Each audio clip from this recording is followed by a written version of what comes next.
Hey everybody, welcome to BODS Mayhem Hour. I'm your host, John the Bod, aka the Bod Father, and as always, I'm bringing you guys awesome interviews.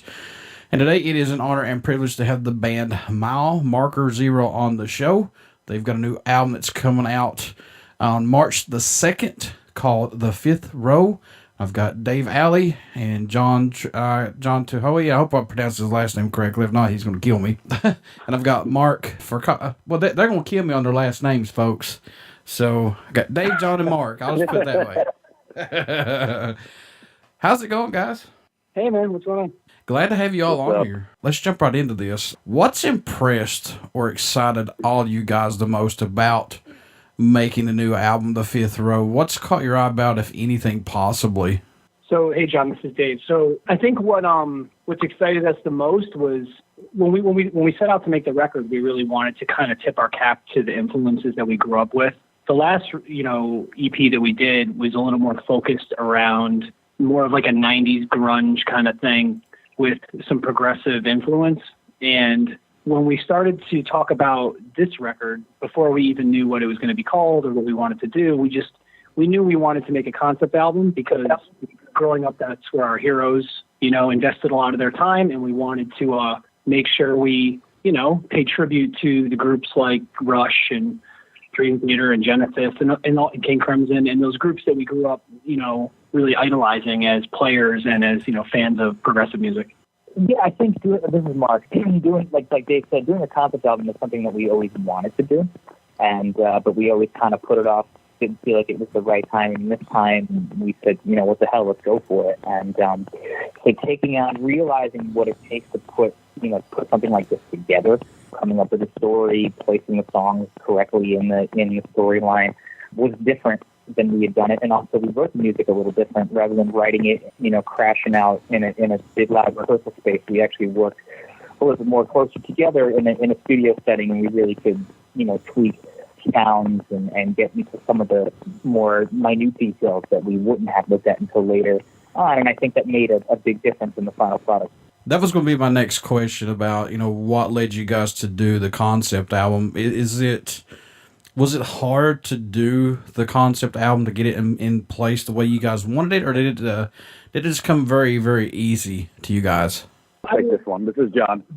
We always think, even in our past albums that were not concept albums, we've always thought very story-driven. Almost every song we've ever written is about something specific. The concept of this album came actually really easily, where Dave and I were always talking about, artificial intelligence and the rise of these supercomputers, and we would just talk about this, not even in the context of writing songs about it, but you'd hear things on the news every day about Elon Musk and how the dangers of artificial intelligence are creeping up on us, and people are inviting Alexa into their homes. So from just a topic wise, it sort of just kind of naturally moved over, and we said, wow, this is something that we haven't heard anybody really talk about in a serious way, and it'd be perfect for a progressive rock themed album to do that. Oh yeah, for sure. Yeah, to echo that, I'd probably say, when you look back at a lot of progressive rock albums, there's always like, the sci-fi and like, the dystopia of the future. There's a lot of like, lineage there. It's already kind of, been done. But in recent, years, anybody that's doing like a concept album hasn't really chewed on like a narrative. And for us to kind of, take what we've been talking about in rehearsal and kind of just add some names to it, build a story arc, and kind of make it a reality. I wouldn't say it was necessarily challenging. It was new. It was definitely a different way in terms of the way we crafted. We did use a lot of like movie and screenplay techniques in terms of the writing of the story, which, actually was done as a narrative. I mean, we said like, scene one, like this is what's happening. It might not necessarily seem that way listening to the record because, at the end of the day, we wanted it to be a rock album. We didn't want it to be a musical theater piece. But on the back end, it was really interesting, and it was a lot of fun, actually, to kind of write these little vignettes and these little stories on the side that were kind of for us, and for the fans, they'll probably see them in the future, as some sort of extra content, online. But to write all these little things to kind of inspire lyrical content and inspire where the story can actually go, I wouldn't necessarily say it was hard. It was more of just an alternative approach to songwriting, really starting with this like gigantic story first, and then kind of chiseling down, what are those pillar tunes and what are those pillar moments that we need to sing about, and then let's write lyrics about those. So it was definitely a lot of fun. Can we see more concept albums possibly from Mile Marker Zero, or no? I mean, I personally love concept albums. I think we all grew up doing that. If this goes as well as we hope it does, I would have. We've already talked about, should we do part 2? I mean, we even had we have extra content, extra music. We have 15 tracks on this record, of which, there's probably 13 actual songs with some actual playing and not just interlude stuff. So it's 67 minutes or so. And we actually had cut 2 or 3 songs, one of which was was done. We just were like, yeah, it doesn't really need to be there. So, first thing in the back of my head was always like, oh, we'll just do that on the follow-up album, So we've done a lot of conceptual work in the past, but more on a track basis, like John had said. We did do a 3-part little trilogy on our self-titled record called Out of the Ground into the Fire, or The Burning Ground, depending on, which variant you have and which disc you purchased. Mm-hmm. So for us to do another concept record, I think it's totally in the cards, and it would be welcomed. In terms of taking on a project that required this much, TLC, it was definitely draining. So it would definitely require, a lot of caffeine, which I'm totally into. But I really look forward to the challenge of trying to wrap up another piece of this story, or start from scratch and do another one personally. That'd be my take on it. I think we'll also see how we feel after we, toured and played this a lot, and see how people respond to it. And then if we're really into it, we'll definitely look at it again, and we could be exhausted if we're doing it too. So sure. Yeah. But I agree with Dave. It's definitely up in the future. All right, guys. I know these songs are like your favorite collectibles or favorite children, but are there any songs off this album that are standing out more to you than any as of right now, if possible? I know these could change from week to week, but any standing out more to you guys right now? For me, just practicing the songs, the opening, the first real song after the intro, 2001, really stands out to me. It just comes from the first downbeat. It just shoots right out of the cannon, and it kind of encompasses everything we do in one track. And it's really exciting to play. The ending of the album too, The Age of Jason, is some of the probably most intense and most, I don't want to use the word crazy, but some of the more, it has some of the most intense stuff we've ever done. And I also really like UI. It's dark, it's emotional, and that's kind of where my heart is when I play music. So for me, those are the ones that stick out. Yeah. What's funny, John, what's cool is if you were to ask, we got 5 guys in our band, every guy is going to have a completely different favorite song, I think. Because, I think we did a good job of making sure on this record that every tune has some really powerful moments. Not that we don't do that on our other work that's not conceptual, but in particular on this record, at least for me, it's really hard to even pick a favorite track. Not because, it's my baby and the whole thing is a conceptual work. It's really because in every track, there's these moments that are really wow, this is, even as somebody who's, took part in the writing of the record and performing of the record, even I sit back and I'm like, man, this thing's fucking cool, man. This is this is awesome. Yeah. Not that I don't do that on the other tracks we wrote, but when you're you're in the zone, you're taking it in as a concept, and you're along for the ride, you're just like, wow, this track's great. That track, oh my God, this part in that track. I mean, for me personally, if you had to say, well, you can only play, 2 of these songs on tour because you're not going to play a 65-minute set of one album every night. I mean, I'd probably say that Digital Warrior, which is, it's not necessarily a single. I know that it's going to be used in a Drumhead magazine spot in a future publication in the coming month or so. But that Drumhead magazine track, Digital Warrior, kind of encompasses, like what Mark said, that whole, big picture of what MMZ is all about. The progressive rock side, the everybody gets their limelight. I get to sing my ass off on that song. There's a lot of challenging stuff and a lot of really good lyrics. There's a great guitar solo. There's some really great duet moments, great bass fills, great drum solo. I mean, there's, that tune for me, and it's also a longer song. It's like, how long is it, Mark? Like 6 minutes or so, 6.5 minutes? Yeah, about 6.5 seconds. So, it's got a lot of the meat and potatoes of what the band stands for. In fact, we even had considered using that as almost like our first single. However, we stuck with the more, a la Rush, like straight ahead kind of stuff for the singles. But I would probably say Digital Warrior encompasses the whole album if you only had to listen to one song. I tell you what, man, 2001 is a badass song on this album from you guys. Oh, I think it was John that was talking about just a minute ago. When that song kicks in after the intro, it's just a full head-on roller coaster. It's just punch in the mouth and there you go. It's a great, great song, guys. Thank you. Oh, thank you. I know that for me, playing the guitar the entire time, literally, I mean, the song's only like 4.5 minutes long or something like that, maybe 5. Mm-hmm. And by the time I'm done playing that song at rehearsal, my hands are shot. Oh, wow. It's just it doesn't give up. It starts and goes, and then Mark and I have this kind of duet part, and I'm literally picking at like 3/4 of my max speed the entire song. Without stopping. So that's gonna be a fun one to do live.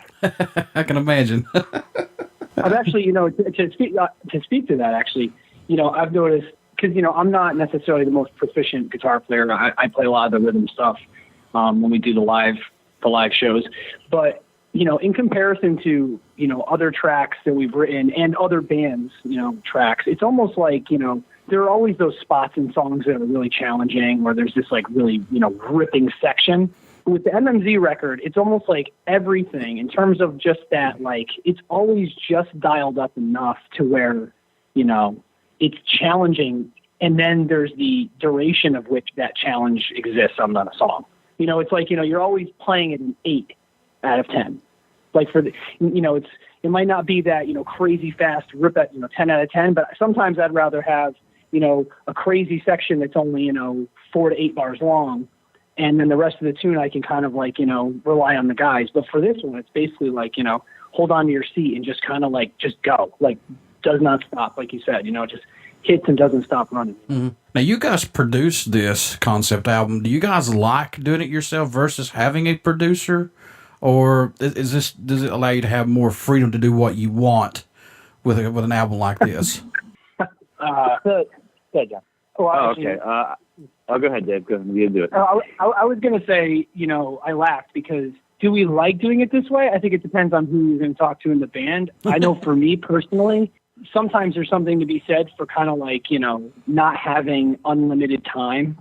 You kind of like, it's rock and roll. Like, this is what it was when we did it. We were in the studio for a few weeks, versus when you have basically unlimited time and you're not on a clock and you're not really counting resources to get things done, sometimes it actually is harder because you can kind of like, almost overanalyze things. However, I will say that we were able to get some really cool, synth tones and some really like interesting ways to mix it. Jocko, the bass player in the group, he co-produced and he engineered the record and he did a great job because, we really wanted to go for a really specific sound. And when we started kind of looking at folks mixing wise, it just seemed like we had a very specific sound in mind and we were kind of getting it on our own. So, I personally enjoyed the experience, although I don't, think negatively about doing it, in the traditional way. And obviously it was, kind of fun to kind of be able to just camp out at Jocko's place and just kind of just go till we were happy with something,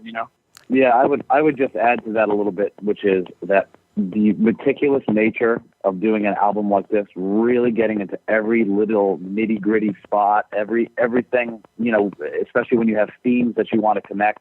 There's not too many producers who would have the patience for what we ended up doing. I don't think. I mean, we've worked with a bunch of great producers in the past, but for something as specific as this that we had a vision for, I mean, it's really detail oriented down to, so the keyboard is playing these 3 notes in the beginning. I think we got to figure out how to get those 3 notes played on the guitar exactly a minute in to the song. Like these little, really tiny details.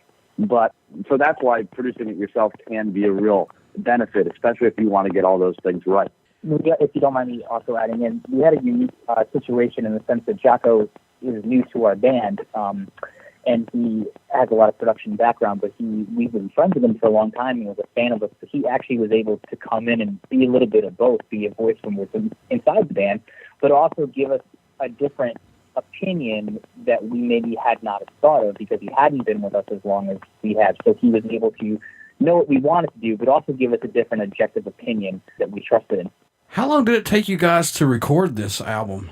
It was kind of an interesting process because, some of it was like tracking demos and then kind of just flying things over. So, if you were to go from the demo process, I'd probably say about a year and a half. We only had a couple things kicking around before we started the record, some, basic ideas. The majority, I'd probably say 90% of the album was written, together in a group, as a group, from scratch, with the exception of a few riffs here and there and one, maybe one tune. I'd probably say a year and a half total from, downbeat to, we're done. But to be honest with you, it feels like it only took like 6 months. I don't know about the other guys. I can't speak for them, but I kind of, sometimes when I look back at some of the timestamps and the dates on like the emails, like, oh, here's this finalized vocal. And it's like, oh my God, man, I was like, here we go. But it's like, when you're doing a conceptual work, you're basically, you're signing up for a 2-year commitment, like no matter what. So, yeah. All right, Dave.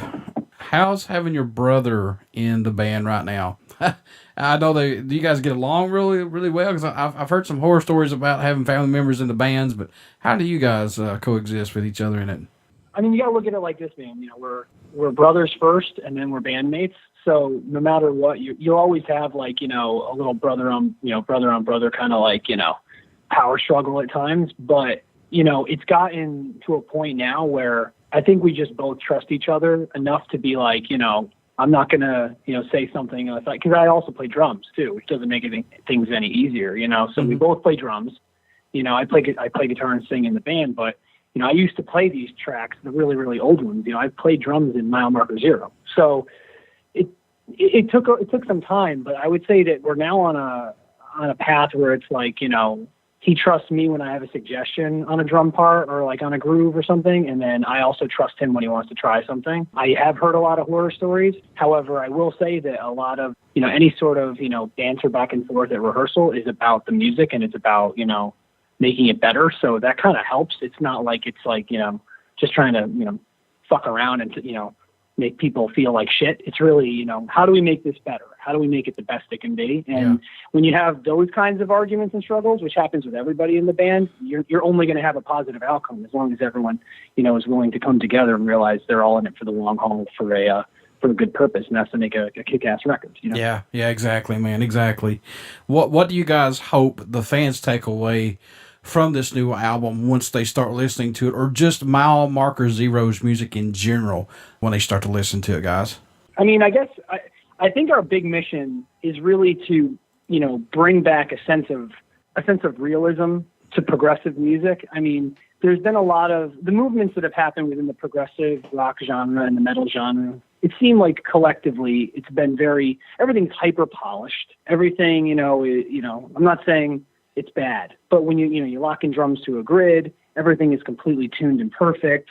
It kind of has sucked some humanity out of the genre. And also it's kind of been so chops centric. A lot of groups now, it's all about chops. It's about, being aggressive or heavy or really challenging, which is awesome. And I love that stuff. However, the reason why when we said we were going to write an album like Rush would do it is, there's killer melodies, there's hooks, and there's things that are memorable that are not necessarily, based around how hard something was to play or how, epic, this one riff was. It's really based around, good melodies, a real performance. To me, it sounds like how we sound. It sounds like a live band, just, on its best day. And it has, a really healthy blend and balance of songs and general appeal meshed with this, like, classic progressive mentality and some really awesome,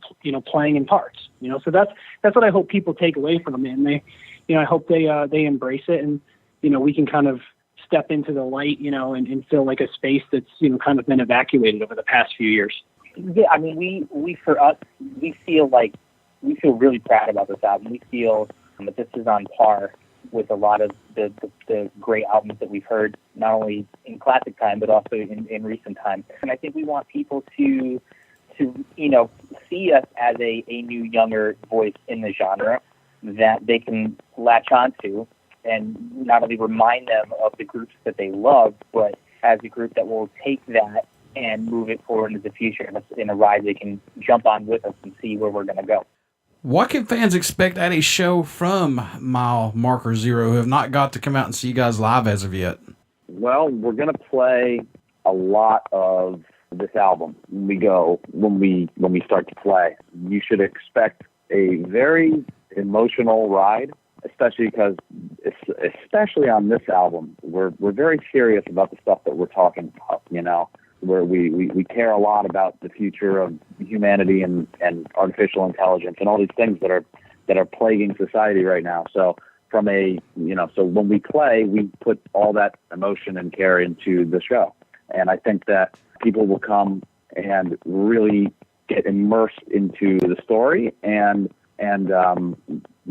we're trying to build a community with that feeling. I mean, I'd probably say that they're going to, they'll see me struggle a little bit trying to play John's guitar parts, that's for sure. So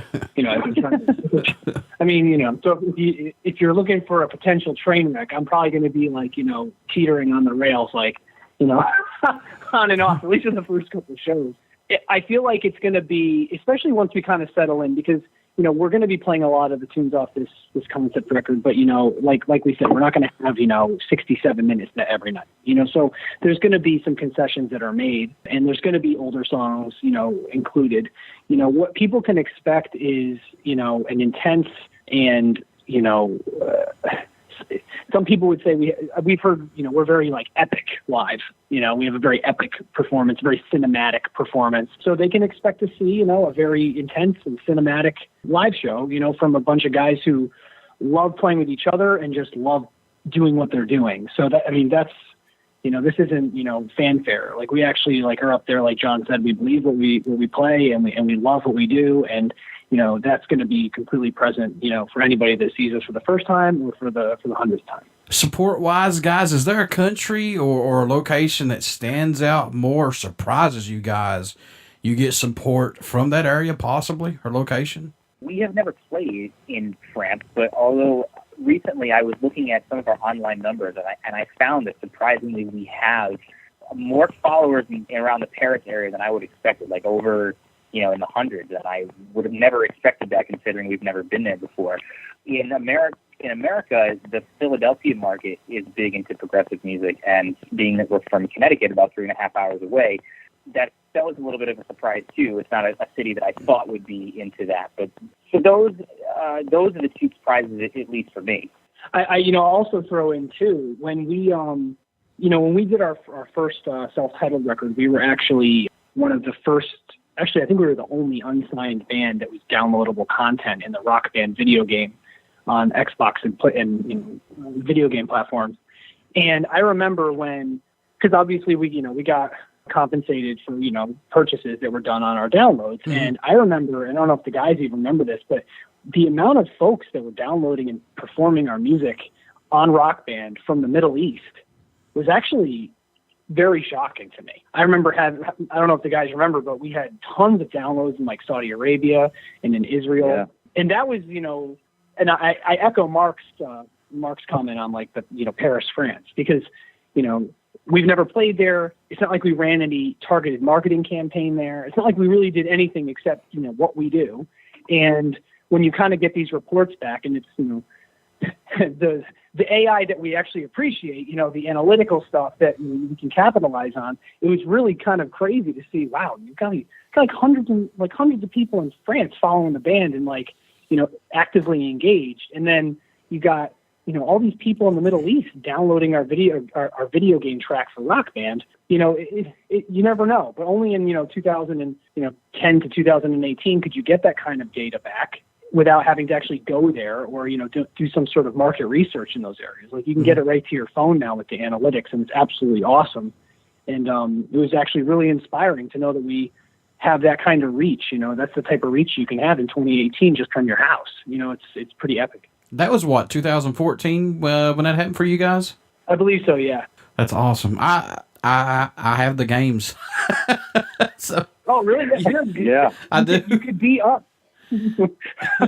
You could be us, and you could play. I mean, it was really kind of surreal. I'm a video game fan, right? So for me, it's really crazy to watch these kids on YouTube, putting up how to play our song in Rock Band, putting up their high score. They're talking about the sections and which one's really hard and how they do it. And then we actually did a special show in which we all kind of got together, and before we played our set, we actually played Rock Band, played our own song. Oh God, we were fucking terrible. Oh my God. It was really bad. I can't play my guitar solos on that game at all.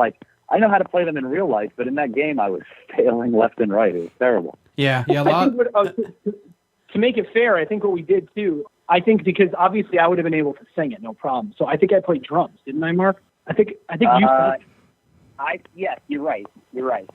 Yeah. Oh my God, we were. That was such a horrible idea. We looked like idiots. But then we played the actual show, and we were great. So if anybody wants to take our Rock Band set on the road, I would love to see them play it. I mean, I'd love to be. I'd love to check out their show. I was like, I got Rock Band, and I'm gonna learn how to play guitar and all that stuff. And I'm like, I started playing it. I'm like, this is all color coded shit. What the hell? Yeah, right. Exactly. I was like, how this is going? It's actually, I was it's way harder. It's way harder than the real instrument sometimes, especially when you put it on the easier settings, and all of a sudden an eighth note is one button. So instead of hearing you hear two notes by pushing one button. To me, that just maybe just fucks my brain up. Yeah. There's a good video of Rush failing to be able to play Tom Sawyer on Rock Band. That's pretty funny. Oh, really? Yeah. There's some comical ones out there. There's one guy that plays Skinner's Freebird blindfolded, and I'm like, nah, this can't be right. No. Can't be. Because I can't even play Mary Had a Little Freaking Lamb on it, so it's bad. So, amazing. For each of you guys, what made you want to become a musician? What was that spark that said, that's what I want to do right there, or at least try to? For me, I remember, I started taking piano lessons when I was 8, but I remember the exact moment. This is weird, but I was in my 6th grade science class, and we were learning about light refractions. I remember it because I was like, oh my God, this is so boring. And I would sit there, and I would go home once a week, and I would take out from the local VHS store, I would take out Van Halen's Live Without a Net video, and I would go home and I would watch that. And it was at that exact moment, all of a sudden, it was just the electricity came together, and I was like, yes, this is what I want to do. And from then on, I really, when I was in school, my teachers would get really angry at me because I would be tapping on the desk all the time and practicing on my desk. I'm supposed to be reading or doing something. I think I remembered once that my English teacher in high school was like, hey, Mark, why don't you read something? And I'm pretty sure my response was, I read music, which is really snide, but that's how I was at the time. So for me, that was the moment. It's just what I've always wanted to do, and it has stuck with me my whole life. I mean, for me personally, I think there's a few moments. The first one, I remember the first time I heard, Chris Cornell singing on a record, and I was like, wow, that guy is fucking awesome. And I was like, I want to do that. I wasn't even singing at the time. I was playing drums. But, I think for me, it was that big moment with, hearing Chris Cornell, watching old videos, and then something that I don't really talk about a lot, but actually when I first saw the Pulse DVD from the Pulse tour by, Pink Floyd, just the visual that they brought to that show and what they, obviously they were known for that stuff, but it was so over the top and epic and crazy that I was like, dude, I want to do that. I want to be up there with, lasers and lights and this, and everything is so beautifully orchestrated. To me, it just seemed like, the highest art. It was the total package, music, great performance, great visuals, great songs. And then, like I said, coupled with this, this rocker mentality. And, I was fortunate enough to meet a bunch of really cool musicians growing up from clinics, from Mike Portnoy, Johnny Rabb, Steve Gadd, a lot of really cool drummers. So when you kind of hear all their stories, you can't help but be inspired. So for me, it's just been an exponential growth type, arc for me. It's like every time I see somebody new, for example, when I saw Muse a few years ago, I was inspired oh man, I really got to practice the guitar more. Because, just watching them made me want to play guitar because it was just so much fun to watch. So I think it's for me, it changes all the time. There's always a new thing that always kind of re-inspires me to want to do this. So, it just gets more and more passionate by the year, That's a good one, Dave. I guess for me, one of my first memories ever is my dad singing and playing guitar to me as a real young kid. I was maybe 2, maybe 3, and I've always just loved listening to music. And the second I got a guitar in my hand, I was like, oh, this is what I've been missing, and then haven't looked back ever since. Folks, Mile Marker Zero's new album, The Fifth Row, is scheduled for release on March 2nd. Please get out and pick this album up. I've got to listen to it, and like I said, when 2001 kicks in, after the intro, this album really takes off. A lot of great music on here, and a lot of great musicianship on this album as well. So you want to check this out. So guys, how can folks stay in touch with you all? Buy this new album, merchandise, tour dates, when you guys go on tour or whatever. How can they do that? So, the easiest way is to find us online. milemarkerzero.com is our official site. And then we're at MMZ Official on all the social media platforms. And then we're Mile Marker Zero on Facebook. The album's coming out. It's already up for pre-sale on iTunes now for folks that want to kind of get a jump start on it. And if they join our mailing list, there's going to be some extra perks they're going to get. And also, I think we're going to do some sort of a discount on the record for people that want to get their hands on it early. So yeah, man, milemarkerzero.com is a good place to start. You can also find us on Spotify. There's tons of places to find our music, YouTube, everywhere. So, just hunt us down and shoot us a message because we're really quick to reply and we love making new friends. Before I let you guys go, would you care to do a promo for the show? Sure, yeah. Hey guys, this is Dave from Mile Marker Zero, and you're checking out BODS Mayhem Hour. Everybody stick around. We got some great music coming up, and you only hear these interviews right here on BODS Mayhem Hour and BODS Mayhem Radio Network. Thank you guys so much. Awesome, man. Thank you. Thank you so much, man.